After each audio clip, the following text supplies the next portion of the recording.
শিকার ও সংগ্রহমূলক সমাজ, হান্টিং and food gathering society.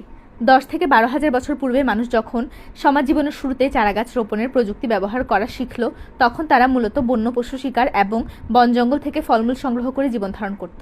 ওই পর্যায়ে মানব ইতিহাসের 99% নারী, পুরুষ ও শিশু শিকার ও খাদ্য সংগ্রহমূলক সমাজে বাস করত।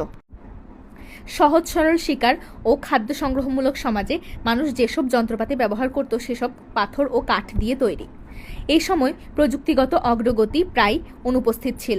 সহজ সরল শিকার ও খাদ্য সংগ্রহমূলক সমাজে আগুন ও মানুষের বাহুবলই ছিল শক্তির প্রধান উৎস।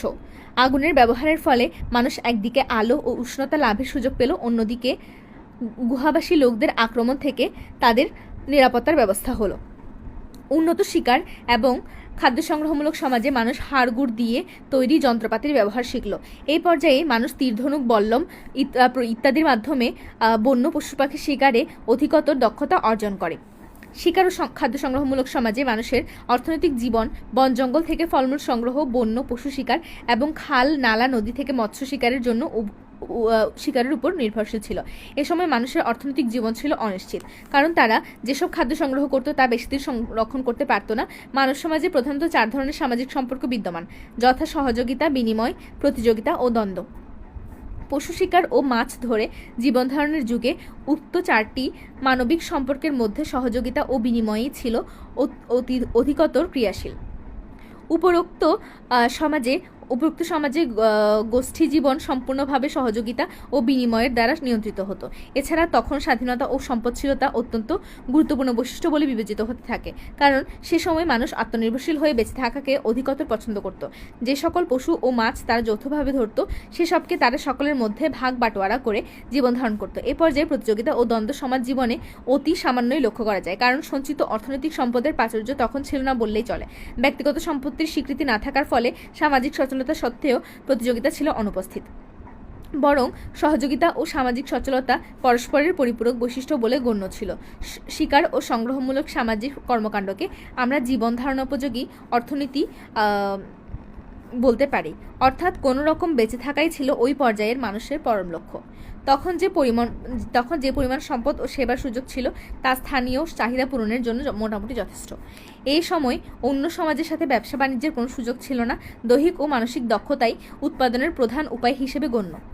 শিকার ও খাদ্য সংগ্রহমূলক সমাজে প্রায় 90% মানুষ এক জায়গা থেকে অন্য জায়গায় যাতায়াত করত। যখন খাদ্য ও পানির যোগান শেষ হয়ে যেত কিংবা প্রতিবেশী গোষ্ঠীর সাথে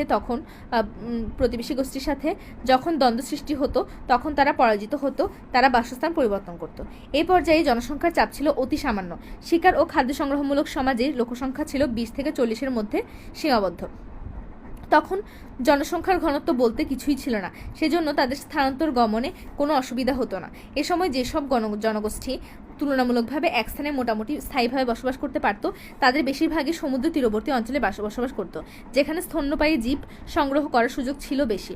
অন্যদিকে যে সব বনজঙ্গলে ফলমূল সংগ্রহের অধিকতর সুবিধা ছিল, সেসব অঞ্চলে তারা এর মাধ্যমে জীবনযাপন করত। উক্ত দুই পরিবেশে বসবাসকারী জনগোষ্ঠীর লোকেরা কদাচিৎ এক স্থান থেকে অন্য স্থানে যাতায়াত করত।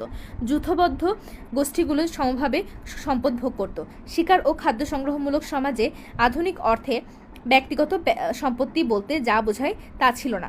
ওই পর্যায়ে অধিকতর সচল শিকার ও খাদ্য সংগ্রহমূলক সমাজে যেসব জিনিসকে ব্যক্তিগত সম্পদ বলে বিবেচনা করা হতো, সেই সবের মালিকানা ছিল যৌথ। জমি জমায় ব্যক্তিগত সম্পত্তির অস্তিত্ব তখন ছিল না। তীর, ধনুক ও অন্যান্য যন্ত্রপাতির উপর সাধারণত ব্যক্তিগত অধিকার ছিল, কিন্তু মালিকানা ছিল না। ব্যক্তিগত সম্পত্তি বহন করে এক স্থান থেকে অন্য স্থানে নিয়ে যাওয়ার মতো পশুপালনের প্রচলন তখনও ঘটেনি। শ্রম বিভাজন ছিল মূলত বয়স ও লিঙ্গ ভিত্তিক। নারীরা প্রধানত ফলমূল সংগ্রহে ব্যস্ত থাকত এবং যুগপত সন্তান লালন পালনও করত, আর পুরুষেরা পাথর, কাঠ অথবা হাড়গুড় দিয়ে শিকারের যন্ত্রপাতি তৈরি করত। নারী পুরুষের ভূমিকা ছিল শিথিল। লিঙ্গ বিচ্ছিন্নতা তখন চূড়ান্ত রূপ লাভ করেনি, বরং তাদের মধ্যে অংশীদারিত্বমূলক ভূমিকা ছিল অধিকতর বিদ্যমান। নারী পুরুষ উভয়ই প্রায় সমভাবে অর্থনৈতিক কর্মকাণ্ডে নিয়োজিত ছিল। উদাহরণস্বরূপ বলা যায়, মেয়েরা কখনো কখনো শিকার কার্যে অংশগ্রহণ করত, অন্যদিকে পুরুষেরা কখনো কখনো শিশু লালন পালন ও রান্নার দায়িত্বে থাকত।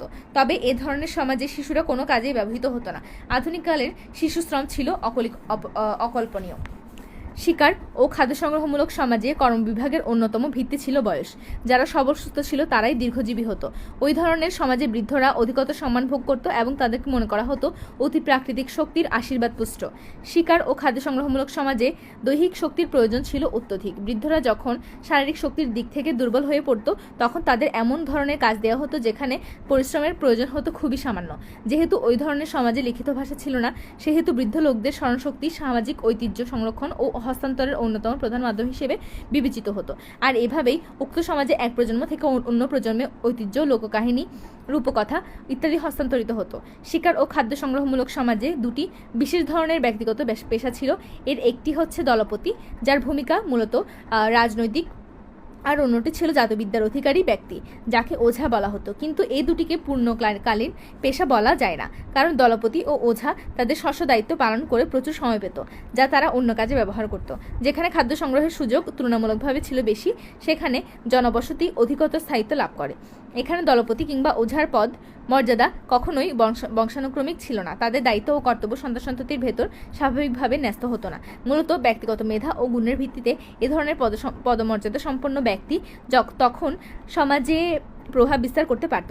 যদিও শিকার ও খাদ্য সংগ্রহমূলক সমাজে অবসরমূলক শ্রেণী বলে কোনো কিছু ছিল না, তবুও কোনো কোনো নৃবিজ্ঞানী এ ধরনের সমাজকে মানব ইতিহাসের প্রাথমিক সুখ স্বাচ্ছন্দ্যপূর্ণ সমাজ বলে গণ্য করেন।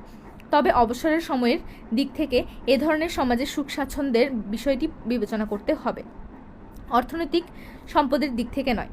এই পর্যায়ে যে সকল সমাজ অধিকতর সচল ছিল সে সকল সমাজে যুদ্ধবিগ্রহ কদাচিৎ সংঘটিত হতো। তখন যুদ্ধবিগ্রহ ও ঝগড়া বিবাদের মূল কারণ ছিল লিঙ্গ প্রতিযোগিতা ও দ্বন্দ্ব। সামাজিক অসমতার প্রধান ভিত্তি ছিল ব্যক্তিত্ব, স্বাস্থ্য, দৈহিক বল ও বুদ্ধিগত পার্থক্য। এটি অর্থনৈতিক বৈষম্য ও বংশানুক্রমিক পদমর্যাদার উপর কখনো নির্ভরশীল ছিল না। সমাজ বিকাশের এ স্তরে দাসপ্রথা ছিল প্রকৃতপক্ষে অনুপস্থিত।